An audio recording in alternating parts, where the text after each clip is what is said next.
가서 내 남편을 불러오라. 가서 내 남편을 불러오라. 오늘 말씀 제목입니다.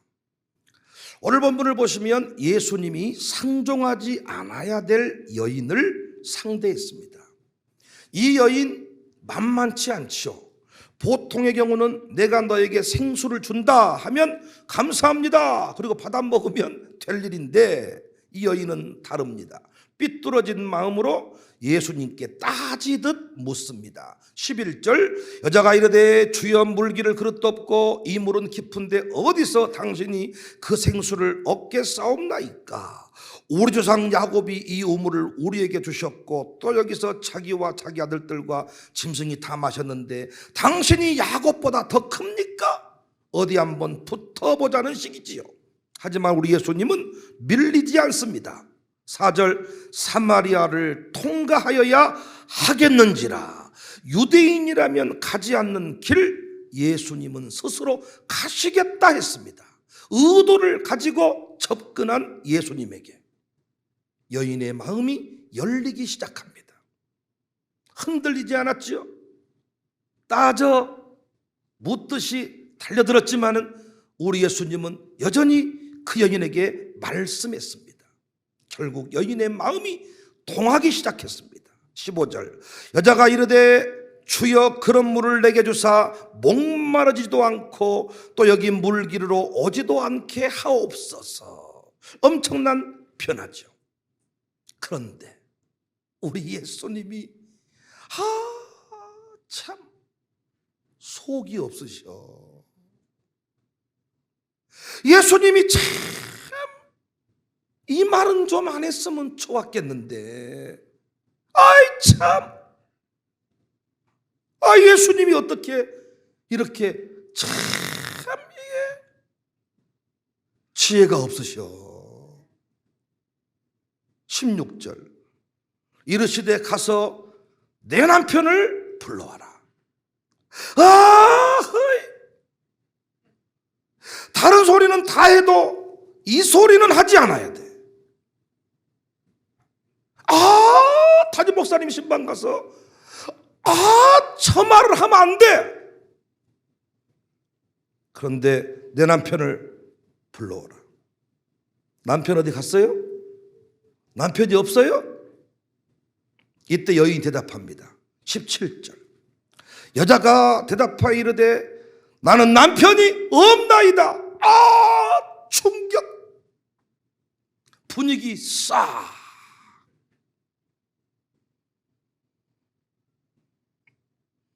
신방사들한테 요즘 얼굴이 엄청 좋아 보이세요? 엄청 분위기 싸. 아니 얼굴이 좋으니까 좋다고 말하지. 아내가 푹 찔러 당신 그런 말 좀 하지 마. 그러면 어떻게 뭐라고 말해? 얼굴이 반쪽이 되셨네요? 살쪘단 말을 싫어한다는 거예요. 근데 그런 얘기와 비교가 안 되잖아요. 나는 남편이 없습니다. 이 여인의 기분이 어땠을까요? 후회하지 않았겠습니까? 괜한 소리를 했네. 우와 시험 드네. 여러분 이런 생활, 이런 경험 신앙생활 중에 혹시 없으십니까? 이런 경험. 이것만은 숨기고 싶었는데 결국 드러나서 곤혹스러운 적이 없으십니까? 혹시 이런 것이 싫어서 주일 예배 한 번만 싹 드리고 사라지는 것은 아니신가요? 어떤 사람은 부흥의 자리에 잘 나오지 않는다 그러더라고요. 왜? 자신의 실력이 드러날 것이 두려웠어. 이게 심해지면 대인 기피 현상을 보이고 가난한 신자로 전락을 해버리는 거예요. 그런데 우리가 명심할 것은 하나님이 우리를 살리시고 고치실 때 가장 먼저 하시는 일이 뭔 줄 아세요? 나의 아픔, 나의 약함, 나의 부족함을 정확하게 확실하게 드러내버리신다는 겁니다. 저는 오래전에 보여주기와 복이란 제목으로 설교한 적이 있습니다.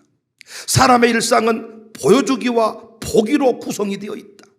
자신의 애모를 가꾸고 꾸미는 일, 자기 만족적인 측면도 있지만은 보여주고 싶은 욕망의 의식적, 무의식적 표현이라는 것입니다. 인간은 늘 다른 사람에게 인정받기를 원하고 자신을 알리고 싶어 합니다. 이 알리고 과시하는 행위가 보여주기입니다. 보여주기에 몰두하는 사람은 그만큼 다른 사람에게 인정받지 못했거나 실제로는 인정받고 있지만 아직도 인정받지 못하다고 생각하는 자아를 가진 사람입니다. 충분히 인정받은 사람들은 보여주려고 구태여 애쓰지 않습니다. 그럴 필요가 없습니다. 그러니까 보여주기의 일상은 다양한 형태의 열등감과 연결이 돼 있어요. 보여주기가 사회에서 극대화될 때 그 사회는 결국 스펙터클 사회가 되는데, 스펙터클 사회라 하면 연극이나 영화와 같은 이상적인 사회를 말합니다.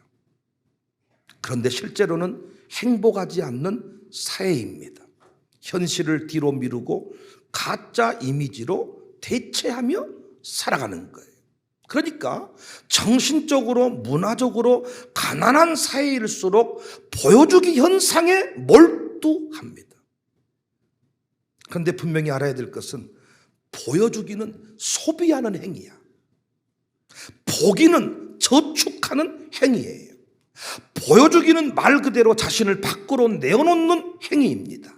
문제는 동일한 대상들에게, 동일한 가정교회 식구들에게, 동일한 교인들에게, 동일한 학부모에게 같은 자산을 반복해서 내놓을 수 없다는 사실이야. 그래서 보여주기에 집착하면 집착할수록 우리는 점점 더 가난해져요. 마침내 보여줄 것이 없을 때 열등감에 붙들게 되고 탈진에 이르게 됩니다. 반면에 보기는 축적하는 행위다. 그래서 보기에 집중하면 우리의 내면이 풍성해지는 것은 물론이거니와 엄청난 성숙을 경험하게 된다. 우리 교회 등록을 딱 하면 보여주기의 삶을 사는 사람이 있고 보기의 삶을 사는 사람이 있어요. 보여주기의 삶을 사는 사람은 우리 부부가 행복하다는 것을 보여주는 거예요. 지난날에 내가 신앙생활을 잘했다는 것을 보여주려고 하는 거예요. 그런데 우리 교회 사다 보니까 어때요? 보여주다 보니까 미천이 다 허덜났어. 그런데 우리 교회에 와서 보기의 삶을 사는 사람이 있어. 김창민 집사님이 울먹거렸듯이 신앙생활 한다고 했지만은 나는 아무것도 아니었구나. 와, 제대로 사는 사람이 여기에 모여 있었구나. 보기. 와, 애들까지 새벽에 주여삼창 부르는데 나 지금까지 놀고 자빠져 있었구나. 보기. 지금까지는 장로님 앞에 권사님 뒤에 따로따로 신앙생활 했는데 이 교회 왔더니 다 부부간에 손잡고 다 앉아있고 심지어 예배 시간에 손잡고 뽀뽀까지 차. 우리는 그동안에 쇼인도 부부로 살았구나. 이곳에 진짜 사랑이 있고 행복이 있구나. 보여주기와 보기. 보여주다 보여줄 것이 없어. 그럼 어떻게 한다고요? 교회를 떠나. 그러나 보기의 삶을 사는 사람은 이 교회에 만나는 모든 사람이 다 나의 스승이야. 신기하고 놀라워. 그것들을 따라가는 중에 내가 풍성해짐을 경험해요. 그래서 우리는 주님 앞에서 교회 생활하면서 부족한 내 자신을 보려고, 나보다 신앙생활 잘하는 사람을 보려고 해야지 나의 무엇인가를 보여주려고 하면 안 된다는 거예요. 그때부터 거짓말이 나오고 그때부터 허세가 나오고. 나는 지금도 우리 교회 최원호 집사님 초창기 적응 과정을 잊을 수가 없어요. 그 처형이 정경수 권사님이신데 제게 엄청나게 강조 포인트를 뒀던 부분이 뭐냐, 큰 교회에서 안수 집사 피택을 받고 왔다는 거예요. 피택.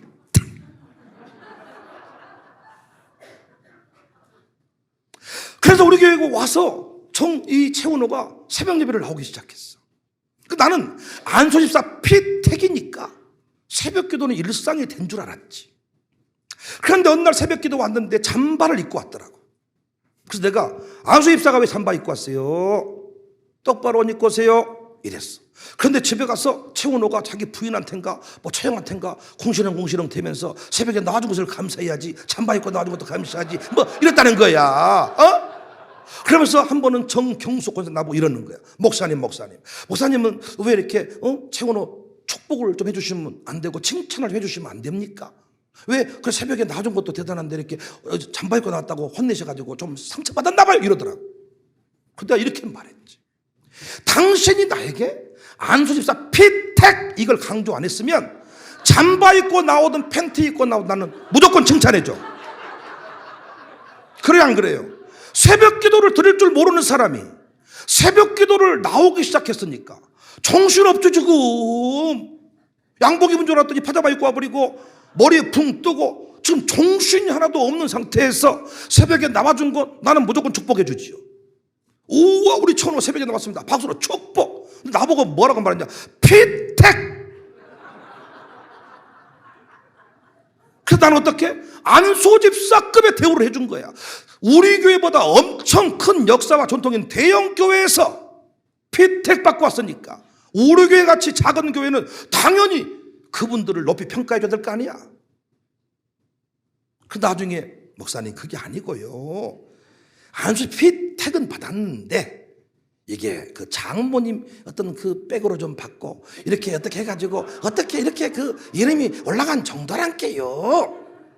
처음부터 그렇게 나에게 말했으면 나는 최은호는 처음부터 저에게 칭찬받고 신앙생활을 시작했을 거예요. 그런데 정윤이 그 부인도 남편이 신앙생활 하는 것처럼 은근히 얘기를 하더라고요. 그런데 왜 그렇게 했냐고 물어봤더니 언니가 워낙 우리를 믿음 있는 사람으로 이렇게 얘기를 해놓은 것 같아가지고 나도 함부로 말을 했다가는 언니의 그 명성에 누가 될까 봐서 나도 입을 다물게. 그래서 나는 거짓말을 하지 않았고 입을 다물고 있었다고 이렇게 얘기를 하더라고. 근데 이제는 뭐라고 말하냐면 목사님 난 너무 편해버립니다. 다 뭐 알 거 아시고 말해버리니까 이제는 알아서 해버리세요. 이제 감출 것도 없고 말 것도 없고. 이게 보여주기와 보기의 삶입니다. 지금까지 자기가 보았던 안수집사들은 새벽 예배 안 들어도 안수집사였는데 장로님도 안수집사 새벽 예배 안 들어 장로님들이 많이 있다는 거예요. 그분들만 다 세면서 얘기를 해. 얘기해봐도 어때? 어린이까지 새벽 예배를 드려. 그러면 처음부터 목사님 우리 아마 샬롬 스쿨 초등학교 3학년쯤 생각하시면 마음이 편하실 겁니다. 그러면 나는 무조건 칭찬, 축복, 지지, 격려. 제가 책에 쓴 사람 아닙니까? 칭찬, 축복, 지지, 격려의 은사가 저에게 있어요. 처음부터 그랬겠죠. 그게 쉽지 않습니다. 정경숙 권사님 아들이 우리 교회 부목사 한 적이 있어요. 그분 아시죠? 그런데 역시 시간과 어떤 여러 가지 상황들을 따져가면서 내가 그 목사의 새엄마임을 얘기하고 싶었는데 갑자기 그분 그 원석일 때 강한테 서자마자 오랜만에 새엄마입니다. 갑자기 밑도 끝도 없이 얘기를 다 해버린 거예요. 그래서 목사님 나는 숨길 것도 말 것도 없고 나는 이제 완전히 다 너덜너덜 오픈이 돼버렸습니다. 너덜너덜. 시간마다 정경숙 이름이 시간마다 나오는 거예요. 정경숙이 교주다. 그 밑에 따르는 이단 세력들이 있다. 아주 정신을 차려야 된다. 막 지 맘대로 한다. 아주 난리가 났어요. 보여주기와 보기. 교회 안에서의 보여주는 모습과 진짜 모습이 다를 때가 많다는 거예요. 교회 앞에서 주님 앞에서 우리는 보기를 해야 돼. 보기. 내 자신을 보고 믿음 안에 세워진 훈련 잘 되어진 모델을 보고. 그런데 우리 이제 뭐 하려고 한다고요? 보여주기 하려고. 갑자기 애들한테 교양에 있는 엄마처럼 보이고 싶어가지고 아들아 그렇게 해야지 너 왜 그러니? 애들이 왜 그래? 하던 대로 또 유성하시네. 신방 가면 그렇게 하시잖아요 여러분. 어서 나와야지. 예배 참석해야지. 예배 한 번도 안 들었으면서 어서 예배 드려. 늘 예배 드린 것처럼 처음부터 이렇게 말해. 목사님 우리가 예배를 통 안 드려가지고요 우리 집안이 분위기가 이렇습니다. 좀 이따 강아지가 또 난리 치며 지을지도 모릅니다. 이렇게 말하면 처음부터 쉬울 텐데. 아들아, 예배 드려야지. 목사님 오셨다. 애들이, 목사님 누군데요? 갑자기 왜 그러세요? 원래 하던 대로 하세요. 이런 것이 하나씩 둘씩 다 드러나기 시작해. 신방 가서 드러나고, 뭐해서 드러나고, 오픈돼 버릴 때 이제 어찌할 줄 몰라요. 그런데 그때부터 사실은 새 역사가 시작이 되는 거예요. 미국 매사추세츠 대학의 로버트 펠드먼 교수팀이 2006년 대학생 59명을 상대로 심리학 조교 선발 면접 실험을 했어요. 응시생들이 어떻게 자신들을 과대 포장하는지를 알아보기 위해서 면접이 끝난 뒤에 응시생들에게 녹화 영상을 보여주면서 거짓말을 체크하게 했더니 결과는 놀라웠습니다. 81%가 평균 2.19개의 거짓말을 하더라는 거예요. 거짓말의 90%는 의도된 인상관리, 잘 보이려고 말과 표정을 꾸민 것입니다. 외향적인 학생일수록 이러한 현상은 더 심했어요. 보통 면접은 인상 좋고 언변 좋은 사람에게 유리하다, 이런 것이 어떤 우리 안에 정해진 어떤 원칙들이잖아요. 그래서 짧은 시간 안에 이 평가해야 되는 면접관, 이게 매우 힘든 거예요. 인상 좋고 말 잘하는 사람들 그 안에 짧은 시간에 딱 이걸 집어내야 되는데 이때 많은 사람이 표정과 말솜씨를 위장해버리더라는 것입니다. 그래서 한동안 블라인드 면접, 이력서를 보지 않고 성적표를 보지 않고 얼굴만 보고 위대한 일꾼을 찾겠다? 이것도 위험스러운 게 그 짧은 순간에 표정을 위장해버린다는 거예요. 여러분처럼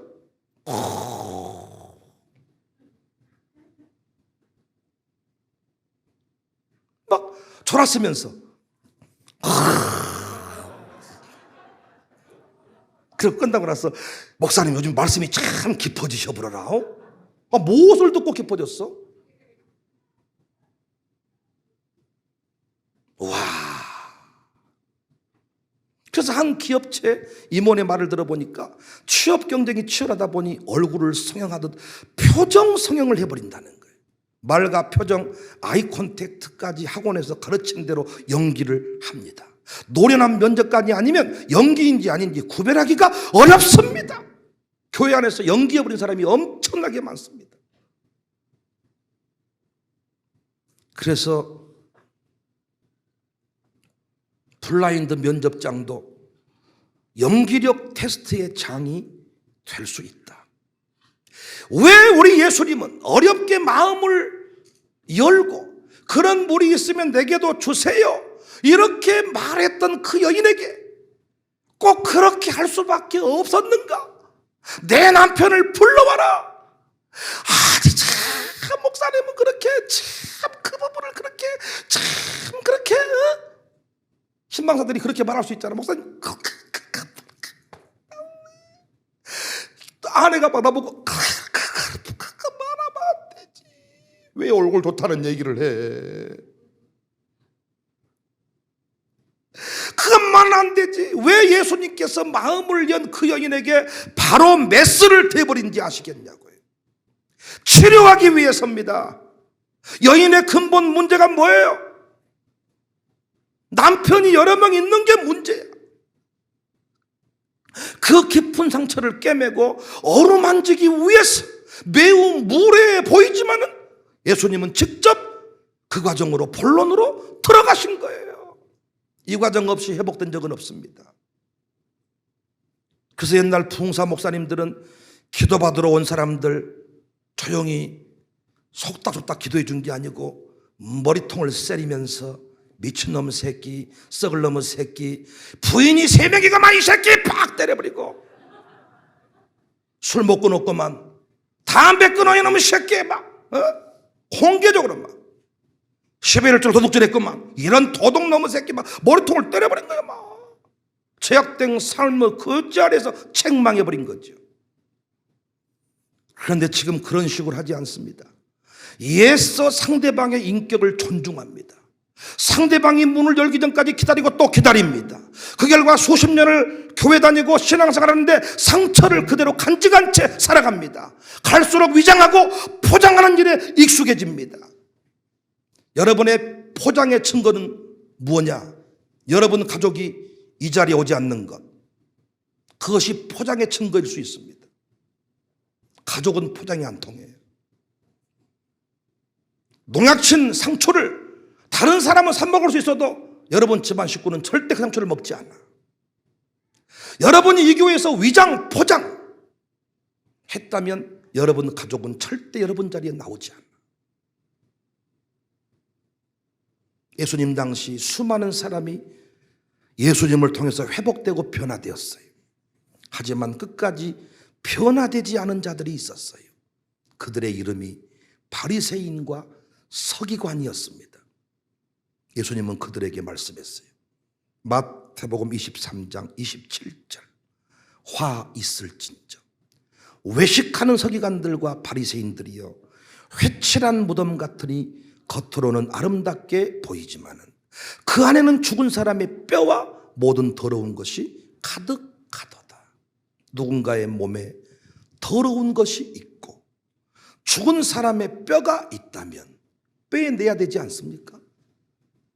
여러분 몸에 죽은 사람의 뼈가 있다면, 못된 것이 있다면, 아프게 하는 그 무엇이 있다면 그걸 빼내야 되지 않냐고요. 그걸 그냥 그대로 주면 죽겠잖아요. 혹시 아이가 유산했다 그러면 그 아이를 수술해서 제거해야 되잖아요. 그 뼈를 끄집어내야 되잖아요. 내버려 두면 산모가 죽잖아요. 그래서 우리 예수님은 정확하게 짚어버린 거예요. 제가 짚어버리겠다는 게 아니고 치유의 방법을 말씀드리는 거예요. 18절. 너에게 남편 5이 있었고 지금 있는 자도 내 남편이 아니니 내 말이 참되도다. 여러분, 여인이 남편 몇 명이라고 말했어요, 안 했어요? 했어요, 안 했어요? 남편이 없습니다 이쯤 말했죠. 예수님은 또 어떻게 해버려요? 남편 데려오라는 말도 참 대단하신 말씀인데 짚어버려. 내 남편이 5명 있었고 지금 있는 자도 내 남편이 아니니 내 말이 옳도다. 5이 있었고 지금 있는 자도 남편이 아니구나. 사람들은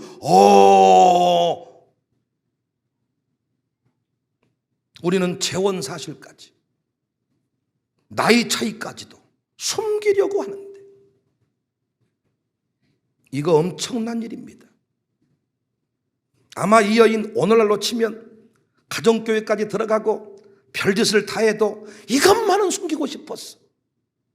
재혼했던 사실, 나이 차이가 많이 난다는 사실, 초등학교 중퇴라는 사실, 기타 등등 많은 것들을 다 숨기고 싶었을지 모릅니다. 그런데 우리 예수님은 숨겨주지 않았습니다. 드러내셨습니다. 왜 그랬습니까? 아멘할 준비하세요. 치료하기 위해서입니다. 생수를 주시기 위함이었습니다. 치료를 위해서는 의사가 환자를 이해하는 것도 중요하지만 환자도 의사를 인정하는 것이 중요합니다. 사랑하는 성도님들, 제발 교회에 와서 핑계하지 마세요. 핑계할 때 골든타임을 놓쳐버립니다. 숨기지 마세요. 자존심을 세울 수 있을지는 모르지만 이 교회에 주시는 생수를 맛보지는 못할 겁니다. 샬롬 스쿨의 경우도 숨기고 위장하지 마세요. 치료 변화의 타이밍을 놓쳐버릴 수 있습니다. 물론 누가 묻지도 않았는데 여러분, 집사님, 목사님 혹시 저 재혼한 거 모르시죠? 저 재혼 3번 했습니다. 이렇게 묻지도 않았는데 이 뒤에 앉은 모든 사람들한테 혹시 모르시죠? 제가 재혼 3번 했습니다. 혹시 모르시죠? 저 이혼한 사람입니다. 혹시 모르세요? 도박해가지고 제가 이런 사람입니다. 수시로 만나는 사람 이런 말 한다면 그 사람은 약간 정신병원에 다녀와야 될 사람 아닙니까? 누가 묻지 않았는데 못한데 자기가 다 말하고 다녀. 그런데 설교 중에 생각지도 않았던 사건을 통해서 남편이 없는 사실, 학문이 없는 사실, 돈이 없는 사실, 새벽기도 안 했던 사실, 11조원금 도둑질했던 사실 등이 드러날 때 명하지 말자는 거예요. 그때가 돌이킴의 때고 회복의 때입니다. 여러분, 저는 상담학을 공부하지 않았어요. 그래서 여러분도 전 상담하러 잘 안 오시잖아요. 할렐루야. 아멘 안 하신 이유는 뭐예요? 저는 대신 설교학을 공부했어요. 제가 추구하는 목회는 상담 목회가 아니라 설교 목회입니다. 대신 제가 강조하는 설교는 성경적이면서 적용적인 설교입니다. 그 무슨 말이냐? 오늘 내 삶에 적용할 수 있는 설교. 이것이 엄청난 부담이 있어요. 여러분을 제가 조명하려 들면, 자, 이렇게 예를 들었지만 아가서 설교를 제가 하고 있을 때, 아내 남편 얘기를 막 하고 있을 때 여러분은 궁금한 게, 한지연 사모 좀 만나봐야 쓰겠다. 목사님은 그렇게 살고 있는지 물어봐야 쓰겠다. 그래 안 그래요? 구체적인 적용이 들어갔을 때 반드시 내 삶도 오픈을 시켜야 되기 때문에 성경적이면서 적용적인 설교가 부담스럽습니다. 그래서 설교학자들이 뭐라고 말하느냐? 설교를 구체적으로 적용하지 마라. 두루뭉실을 넘어가지고 자기들이 적용하도록 해라, 이렇게 말해요. 저는 뭐라고 말하냐? 그건 설교가 아니다. 그건 세미나고 성경 공부다. 구체적으로 삶을 적용할 수 있어야 된다. 때로는 목회한 목사는 안녕옥 이렇게 이름을 불러줘야 된다는 거예요. 한 번씩 불러주는 거예요. 그냥 새로 오고 그랬으니까. 그리고 한 번씩 불렀다가 안 나올 때 걸리고 그래요. 안민홍이도 넥타이만 주고 안 나타났어. 그래서 오늘 예배 끝나면 반납하려고 넥타이. 스승의 날에 사주고는 새벽에 안 나왔더라고. 넥타이 얻어철라면 내가 목사 하나 다른 거 해야지. 구체적으로 적용을 한다는 게 이게 쉽지가 않아요. 부담이 돼요. 그런데 반드시 제가 말하는 설교 목회는 구체적으로 적용이 들어가야 돼요. 그래서 여러분, 양수사님들, 가정교회 성경공부 인도할 때 당신은 어떻습니까? 이 질문할 때 두루뭉실 넘긴 분들 계시죠? 그렇게 하시면 안 돼. 사명감을 가지고 당신은 이렇게 살고 계십니까? 거기 질문지가 나오면 그렇게 물어줘야 되는데 쉬우시더냐고요. 잘 살고 있는 사람한테 그 말은 별것이 아니겠지만 못 살고 있는 사람한테 그렇게 묻는다는 것은 아주 대놓고 사람을 골탕 먹이려고 그러는 것이 아닌가.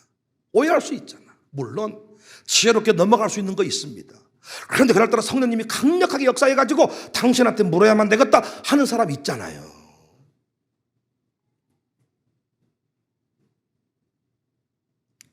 내 삶에 적용할 수 있는 설교, 부담이 됩니다. 설교자 청중 모두가 그렇습니다. 그래서 대부분의 설교가 예리한 검이 아닙니다. 적당히 넘어가는 식입니다. 그래서 회복이 없습니다. 저는 발톱이 파고 들어갑니다. 이것도 우리 엄마 닮았습니다. 안 좋은 거는 다 우리 엄마가 물려줬습니다.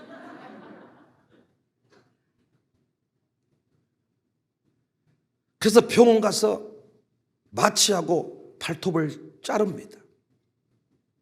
그럼 발톱이 자라나다가 또 뿌리가 파고 나옵니다. 어느 순간에 또 그것이 파고듭니다. 오른쪽 파고 들어가 수술했더니 발톱이 잘 나와서 이제는 문제가 없고, 왼쪽은 별짓거리 다 했는데 계속 양쪽이 파고 들어가. 그래서 어느 날 아내가 어디 유튜브상에 파는 니뻐처럼 생긴 발톱을 탁탁 하면 자르고 탁 들어 올려서 착 빼면 이 집에서 의료 행위를 할 수 있는 아주 그 벤치보다 더 센 니뻐를 어서 구입을 했어요. 이것이 집에 들어오면서부터 저는 병원을 가지 않아. 때가 되면 저는 혼자 수술을 합니다. 여러분, 제일 제가 힘든 게 왼쪽 발톱 자르는 거예요. 오른손잡이니까. 이걸 돌려서, 이건 우리 장종선 집사님이 내 심정을 좀 아실 거예요. 장종선 집사님이 종종 툭툭 던진 말이 나한테 위로가 될 때가 많아. 나는 꼭 비대가 있어야 되는데 우리는 힘듭니다. 이게 날씬하신 분은 모르시겠지만은 그래서 비대 없이는 힘들어요. 그래서 다 안 달아요 이게. 그런데 이걸 제가 왼쪽 발톱을 한다는 게 얼마나, 이건 아무도 몰라. 어디 프랑스를 가거나 어디 뭐 산을 걸을 때 딱 이때가 되면 발톱이 딱 이 왼발을 누를 때 이게 아픔이 오기 시작하는데 이건 아무도 드러나지 않는 나만의 아픔이야. 혼자 다 각자 일을 하고 있을 때 이게 한참 동안 힘을 쓰면 호흡곤란도 오지만은 구슬땀이 쭉쭉쭉. 이 보통 일이 아니에요. 쪼그리고 앉아서 뭘 한다는 게. 여러분은 좋으시겠네요, 날씬하셔서. 근데 그 작은 예민한 것이지만은 탁탁 자르고 착 뽑아내면 약간 피가 나요. 소독약을 딱 바르고 붕대를 딱 감아 놓으면 하루 저녁만 딱 지나면 꼬들꼬들해지고 다음 달부터는 더 이상 고통이 되지를 않아. 우리의 문제는 파고 들어가는 발톱을 끄집어내지 않고 이것이 때가 되면 좋아진다고 생각하는 거예요. 이것이 오늘날 잘못된 신앙생활이에요. 맨날 내적 치유, 맨날 상담. 저는 치유 목회하는 분을 무시하는 게 아니에요. 목사님들이 치유 목회하는 분들 공통점이 뭐라 그랬어요? 항상 세 가족만 모여 있어. 때가 되면 그 사람은 교회를 떠나야 맞는 거야. 왜? 치유 목회니까. 치유 목회는 뭡니까? 병자, 환자, 아프다는 걸 전제로 하고 있잖아요. 그러면 아플 때까지는 그분이 품고 치료를 해야 되고, 이제는 고침받았으니까 이제는 건강한 공동체로 가는 게 맞잖아. 이게 요양병원과 요양원의 차이일 수 있어. 요양병원은 아픈 사람이 치료받을 사람이 가는 것이고, 거기서 치료가 됐으면 요양원으로 가서 건강한 삶을 살게 해줘야 되는데 우리 이거 안 될 때가 많잖아. 계속 환자로서 대접받기를 원할 때가 많잖아요. 여러분, 우리 교회 신앙생활 하시면서 무엇 때문에 힘드신가요? 주변에 저를 보고 위대한 목사라고 말하고 우리 교회 좋은 교회라고 말합니다. 근데 문제는 내가 신기하고 놀라운 게 이번 주 주말에도 뭐 나라사랑 포럼이니 이번 한 주간만 해도 뭐 설교사역이 엄청나게 많거든요. 제 설교를 듣고 싶어하는 분이 많다면서 그 대표자들이 초대를 합니다, 저를. 그럼 일정 펴놓고 없으면 제가 가는데 내가 참 그 일정을 허락할 때마다 이해가 안 되는 게, 내 설교를 듣고 싶다면 그렇게 간절히 그 30분, 1시간 간절간절 하지 말고 우리 교회로 등록을 하면 아주 실전나게 들을 텐데 절대로 우리 교회 등록을 하지 않으면서 설교는 좋고 뭐 어쩌고 이따위 소리 한단 말이에요. 여러분, 제가 뭘 여러분 힘들게 하던가요? 자꾸 저보고 세다 그렇게 말하는 분 고개 들고 말 좀 해보세요. 내가 뭐가 셉니까? 어떤 부분 때문에 상처를 받으시 저보고? 혹시 제 발톱 파고 들어가는 보이지 않는 숨겨져 있는 창날 같은 발톱 때문에 그런 거 아닙니까? 숨겨놓은 그 무엇, 거짓말하는 그 무엇, 보여주기 하는 그 무엇. 자식이 없으면 없다고 말하면 되는데 왜 자식이 없으면서 있는 척하고 사시냐 그 말이야. 누가 봐도 당신 자녀 아닌데, 당신 무장한 줄 아는데, 아들 힘든 것처럼, 이번 어버이날 아들이 옷 사온 것처럼 이렇게 보여주기를 하냐 그 말이에요. 자존심 세우고 싶어서 할 수 있지만 어떤 얘기가 나올 때마다 아프다고 말할 겁니다.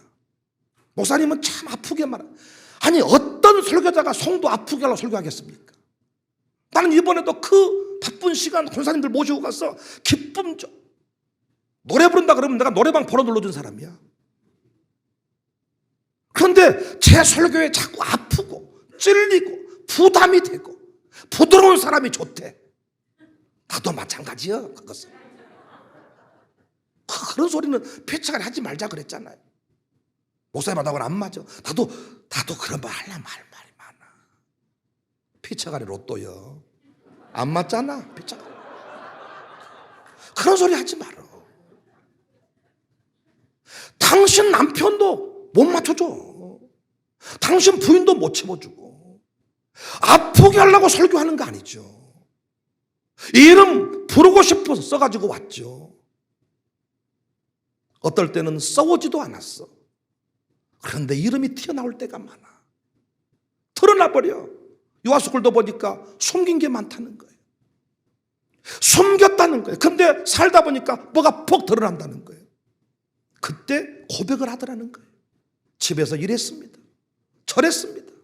처음부터 그걸 오픈하고 시작했으면 더 빨랐을지 모르고 위험한 상황 오지 않았을지 모르는데 숨겨버리더라는 거야. 집에서는 잘 되고 있는 것처럼 말을 해버리더라는 거야. 드러나기까지 시간이 많이 걸렸다는 거야. 그런데 드러난 이후에도 이걸 쉽게 인정하지를 않아. 왜 드러나게 했을까요? 왜 제가 정경숙이라는 실명을 거론했지만 왜 그 권사님 드러나게 했을까요? 이제 정경숙 권사님하고 저는 둘도 없는 사이가 됐어요. 권사 중에서 속 이야기를 이렇게 깊이 있게 할 만한 사람 많지 않습니다. 그냥 적당히 넘어가지 영적인 대화하는 거 쉽지 않습니다. 하나님이 드러나게 하시더라고요. 싹 폭발시켜버리더라고요. 그러면서 그 안에 그 상처들을 다 치유해버리더라고요. 이제 본인이 고백을 고백. 이름 써온다고 불러지는 게 아니고 안 써왔는데 튀어나올 때가 있고. 최은호라는 사람이 아이가 없었습니다.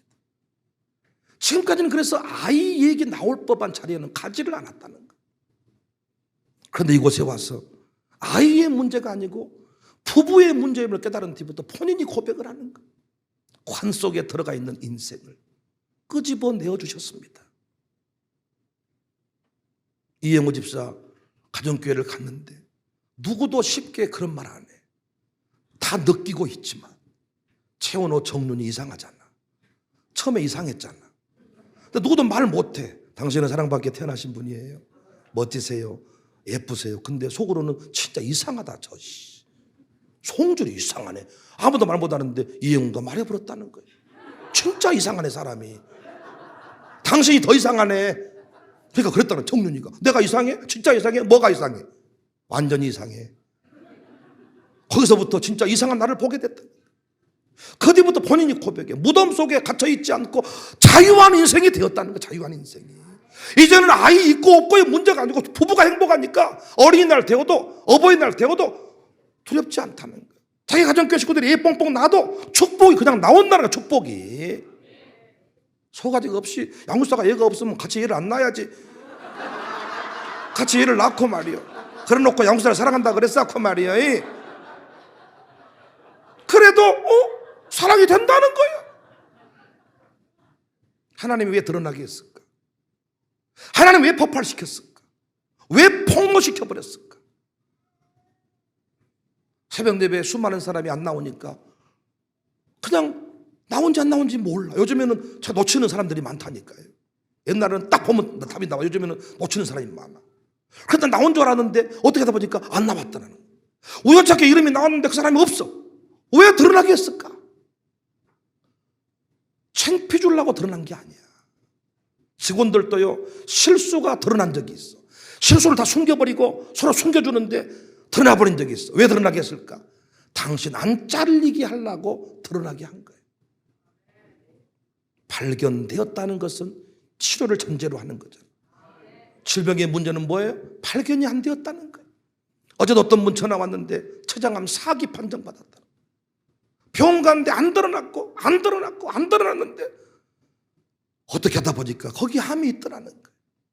살 사람은 어떻게 하다가 드러나버리고 감기 때문에 갔는데 발견이 되고 연결이 되고 설교 중에 터치가 되고 수많은 사람 중에 내 이름이 나오는 것, 수많은 사람 중에 구체적 나에게 메시지가 들어오는 것. 오늘 이 집회는 나를 살리는 집회구나. 아내는 뭐 하냐고 소리를 치지만은 나는 그걸 제거해야 아내랑 웃을 수가 있어. 발톱이 파고 들어가면 대포항 갔을 때도 발톱이 파고 들어갔어. 골맞어. 잘못 건드려가지고 장비를 안 가지고 가가지고 고름이 들어있는 것을 고름을 좀 빼면 나을까 하고 새벽 혼자 일어나가지고 바늘로 고름을 찔렀는데 찔러도 고름이 나오지를 않아. 아내는 코푸 나는 이것이 정리가 되어야 다음날 우리 양육사들하고 태포항도 거닐고 바다도 볼 수가 있는데, 그래서 끝내 참다가 아침에 그 속초에 있는 병원에 갔어. 의사가 보더니 아프셨겠네요. 제가 치료해 드릴 테니 속초에 오셨으니까 술도 마음껏 드시고 놀다 가시기를 바랍니다. 그러면서 딱 잘라주더라고. 붕대 감았지만은 그때부터는 걸리작거리는 것이 없어. 걸리작거리는 게. 그 피로써 바다가 되는 거야. 그러나 이게 들어가 버리면 바다가 아니고, 바다를 보고 있어도 온통 그 찔린 그 발가락 사이 속으로 신경이 세워지는 거잖아요. 이 교회에 와서 무엇이 힘드신가요? 새벽 기도인가요? 11일 정도인가요? 무엇인가요? 자꾸 메스가 들어올 때 고백하세요. 할 수 있으면 하겠다고 말하시고, 못하겠으면 나는 아직 준비 안 됐다. 그러나 도와주라. 하고 싶다. 캠프 안 가겠다는 이유가 뭡니까? 혹시 담배 때문이 아니십니까?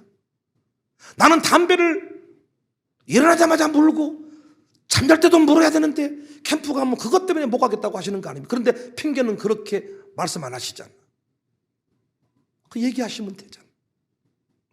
저한테 코 건다고 말 한마디만 하시면 제가 방 잡을 때 배려해드리면 돼. 나는 코골이가 심각할 정도입니다. 그래서 이것 때문에 늘 부담이 됩니다. 그런데 그 고백을 하지를 않아. 일부러 나는 코고입니다. 나는 코를 심하게 골아요. 이뒤에 앉아야 돼. 갑자기 집사님 나 모르시죠? 나는 코를 심하게 곱니다. 나는 코가 심각해요. 코가 거의 막혀버린 수준이에요. 그럼 무슨 사람, 뭔 사람이에요? 저랑 자꾸 이디야만 가면 코 건다 그럴때 이 정신 나간 사람이지. 그러나 캠프를 가야 되는 상황이 생겼으면 고백하면 될 거 아니야. 우리 한기한 집사님 또 말씀드리지만 저 가발이라니까요. 그러니까 자꾸 사우나를 가실 때나 어디 가실 때 자꾸 피하고 조심스러워 하시면 한마디면 가발이요? 그런데 이걸 말하지 않으면 이런저런 이유로, 나는 지금도 이 캠프를 갈 때마다 목욕탕 안 가는 권사님들 몇 사람 계시는데 나는 아직도 이분들의 몸을 검사하고 싶은 마음이 아주 커지는 사람이에요. 용문신이 있지 않나? 일심, 일편단심, 또 장미문신이 있지 않나? 지난날에 그것이 있어가지고 드러날까 봐서 그런 것이 아닌가? 막. 왜 목욕탕을 안 가냔 말이요. 그 살을 보여주고 목욕탕을 해야 친해지지. 자꾸 이게 살을 안 보여준다 그러고 부끄럽다 그러고 막. 부끄럽긴 무엇이 부끄러워. 서로 다 거의 가족입니까? 하여튼 뭔가 상처가 있으면 그러니까 또 나한테 이렇게 말하죠. 목사님 그런 게 힘들어요. 그런 게.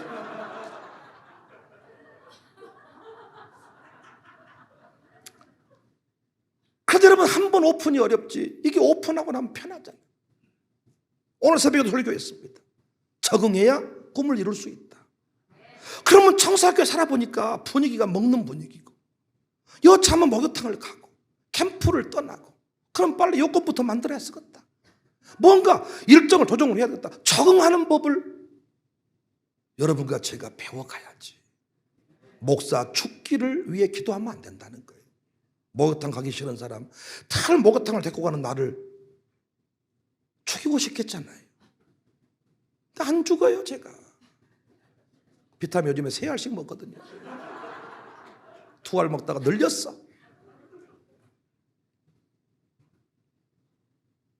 왜 드러나게 하셨을까? 저는 본문을 묵상하면서 은혜를 많이 받았어. 목사들이 이렇게 목회해야 돼. 목사님들 이런 영역이 있어야 돼. 내 남편 데려와라. 이 말을 하면 안 돼. 집사님 담배 안 끊었죠? 담배 때문에 그러는 거죠? 할 수 있어야 하는데 이렇게 말 못합니다. 아이고 집사님 그러셨어요? 아이고 권사님 어쩌면 좋아. 아이고 어유 사고 나셨어요? 어우 기도할게요. 기도 힘내세요. 이렇게 해드려요? 그쯤이면 됩니까? 그게 아니잖아요. 근본 문제를 파고들어요. 저도 근본 문제 파고들고 싶지 않아. 오늘 또 박세원, 김하율을 수료했잖아요. 김창민, 고울당 수료했잖아요. 그런데 제가 양육 10주 동안 했지만은, 또 9주 동안 했지만은, 제가 어지간한 건 파악을 했어. 그러나 모르는 것도 있어. 뭔가 지난달에 그 긴 세월 어떻게 다 알겠어, 내가. 제가 김창민 집사님 보고 막 칭찬을 하면 고울당 권사님이, 목사님, 내 속은 이미 젓갈 담궜습니다. 또 김창민 집사님은, 목사님, 제가 말을 안 합니다. 그러니까 뭔가 두 사람이 사연이 있어. 김창민 집사님도, 목사님, 내가 굳이 말을 다 할 수 있겠습니까? 고울당 권사님은, 내가 속을 젖담궜습니다. 속이 썩어버렸다 그 말이요.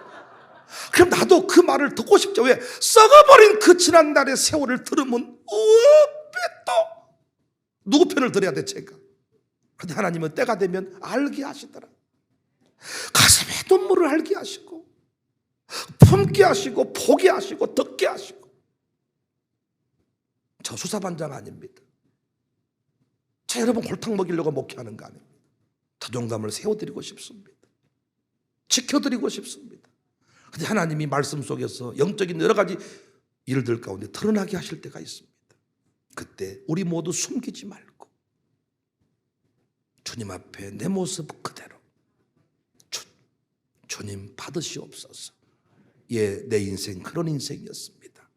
그래서 아픈 것, 드러난 것 살리겠다는 응답으로 받으시기를 바랍니다. 그대로 남편을 불러와라. 목사님 왜 저렇게 말씀하실까? 이렇게 말하지 말고 그 말씀, 나를 살리겠다는 음성으로 받으시고 결단하고 고백하시기를 주님의 이름으로 축복합니다.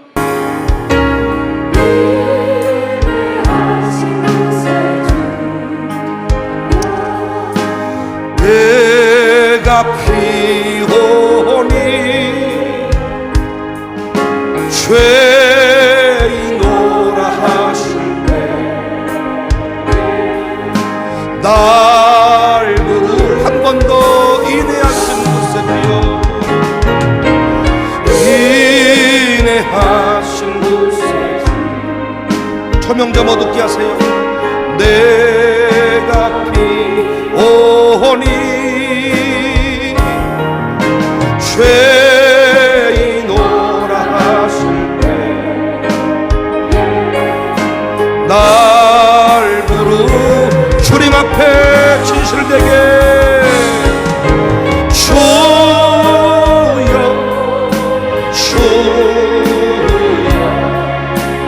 내가 비오니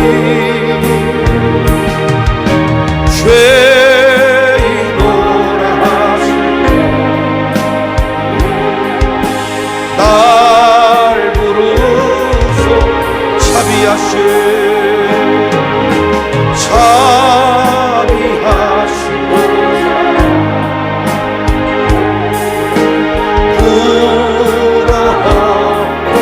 부러우려 자복하게 믿음 주소. 주여 주여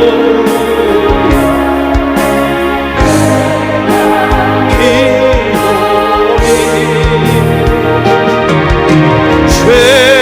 죄인오라 하시네. 날 부르 주의 공로 의지하여 주의 공로 하여 상한 마음을 고치시고 구원해 주세요. 상한 마음을 고치시고 구원하소. 주여 주여 주여 내가 비오니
주여 나를 집중합시다. 나 죄에 매달려 나 죄에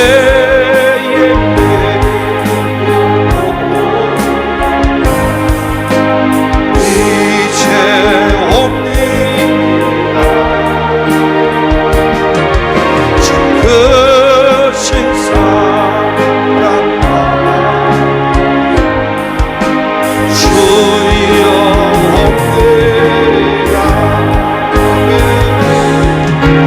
나 이제 왔으니 내 죄를 찾아 주여 나를 맞아 이 병든 맘을 고치려 왔습니다. 이 병든 맘 성령님 고장난 마음을 고쳐주세요. 이장하고 싶은 자존심을 하나님 제거해 주세요. 그니까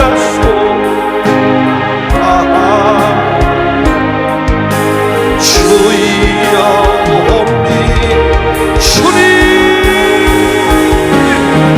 나 이제 왔으니 내 집을 내 모습 이대로 주님 받아주세요. 용기를 내십시오. 주님이 다 품어주십니다. 나 이제 왔습니다. 나 이제 왔으니 내 집을 찾아 주님 주여 나를 주소서.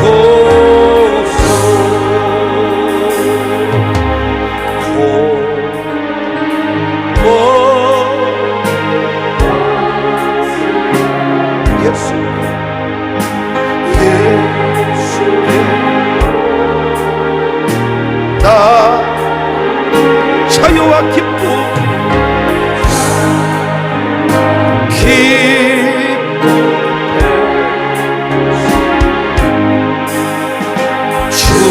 한 번 더 고통의 멍에 벗으려 여러분 용기를 내세요.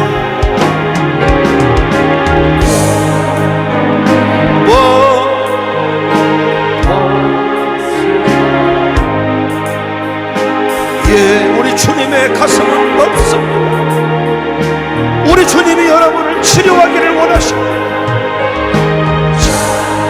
용기를 내서 우리 주님 앞에 나갑시다.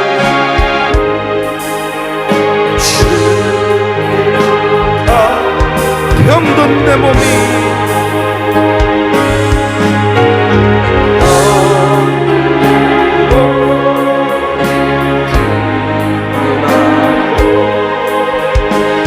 빈궁한 살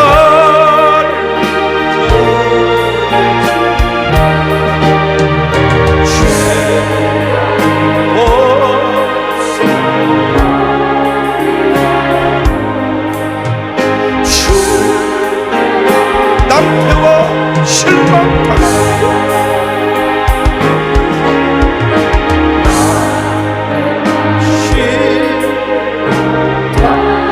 하나님 우리 성도들을 위로해 주세요. 어루만져 주세요. 치료해 주세요.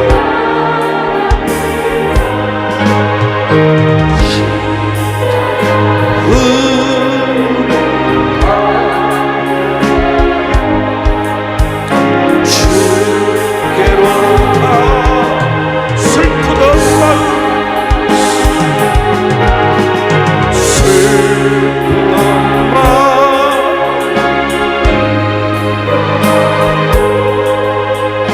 이 생의 품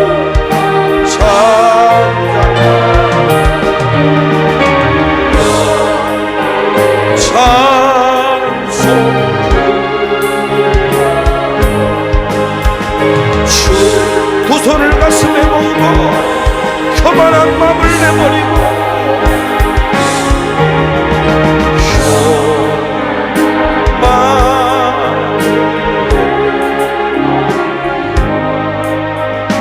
예수께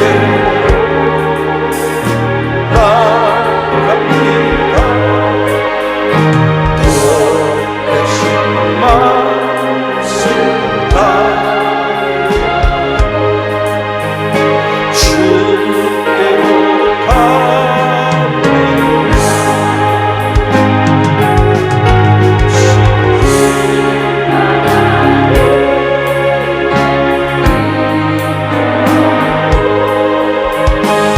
예수의 크신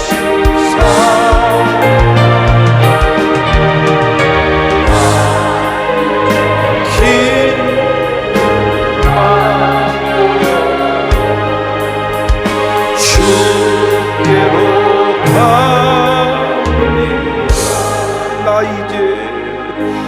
나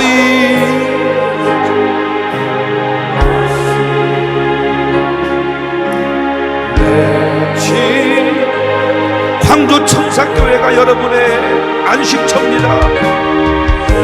하나님이 살리시려고 이 교회 부르셨습니다. 우리 모두 회복되는 역사를 간증할 수 있습니다. 우리 시간에 주의 이름을 크게 세 번 부르고 통성으로 기도하겠습니다. 주여 주여 주여. 하나님, 우리 성도들을, 우리 교인들을 어루만져 주세요. 목사가 치료할 수 없는 부분들, 깊은 상처를 치료해 주세요. 하나님, 불편한 감정들이 제거되기를 원합니다. 할 수 있으면 할 수 있는 대로, 할 수 없으면 할 수 없는 대로, 가진 것은 가진 대로, 없는 건 없는 대로 존중합니다. 정직하게 고백하며 목회할 수 있는 위장하고 포장하지 않기를 원합니다. 하나님, 우리 성도들을 위로해 주세요. 오늘도 용기를 내서 주님 앞으로 나아갑니다. 내 남편을 데려와라, 주님이 말씀하십니다. 새벽기도 쫓아갑니다. 치매를 조금을 가지고 얘기하는 분도 있어요. 하나님, 어루만져 주세요. 어루만져 주세요. 나 이제 왔습니다. 나 이제 왔습니다. 내 집을 찾아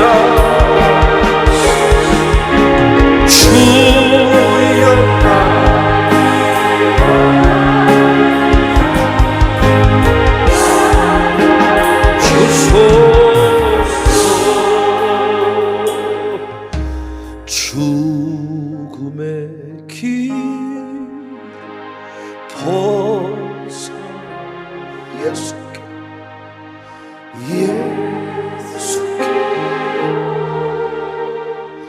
나 영원한 집을 바라보고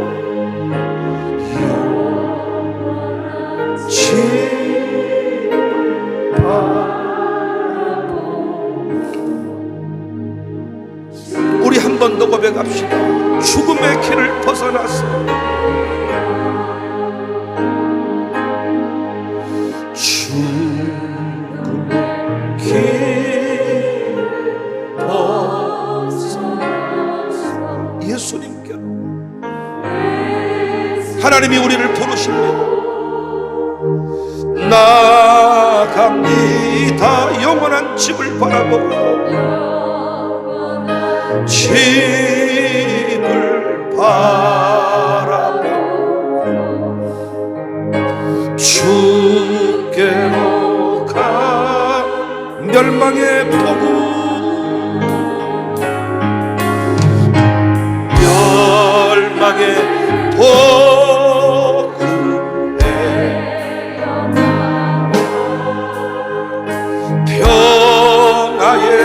나라 다 나가서 영광의 주를 배우려 주